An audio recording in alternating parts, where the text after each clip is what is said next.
ഞാനിപ്പോൾ ഉള്ളത് മംഗലാപുരത്തിനും തോന്നയ്ക്കിലും ഇടയ്ക്കുള്ള സഫ ഓഡിറ്റോറിയത്തിൻ്റെ അടുത്താണ്. ഇവിടെ ഒരു 14 സെൻറ്റ് പരിചയപ്പെടുത്തുന്നതിന് വേണ്ടി ഇന്ന് അസൻഡഡ്ജ് വന്നിരിക്കുന്നത്. കഴക്കൂട്ടം കഴിഞ്ഞാൽ ഏറ്റവും കൂടുതൽ ഡെവലപ്മെൻറ്റ് വരുന്ന ഒരു ഏരിയയാണ് ഈ മംഗലാപുരം. കഴക്കൂട്ടത്ത് ടെക്നോ പാർക്ക് വെറും 100 ഏക്കറിലാണ് സ്റ്റാർട്ട് ചെയ്തത്.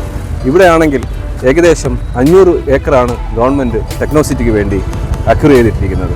ടെക്നോസിറ്റിക്ക് പുറമെ വൈറോളജി ഇൻസ്റ്റിറ്റ്യൂട്ടും ഏഷ്യയിലെ തന്നെ ഏറ്റവും വലിയ മോളായി മാറാവുന്ന കിൻഫ യൂണിറ്റി മോളും ഈ പ്രദേശത്താണ്, ഈ ലാൻഡിൻ്റെ അടുത്താണ് വരുന്നത്. കുമാരനാശാൻ സ്മാരകം ഉള്ളതുകൊണ്ട് തന്നെ ഇതൊരു നല്ലൊരു ടൂറിസ്റ്റ് കേന്ദ്രം കൂടിയാണ്.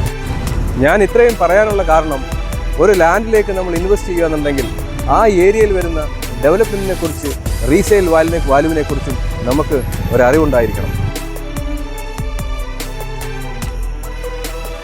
ആ കാണുന്നതാണ് NH66.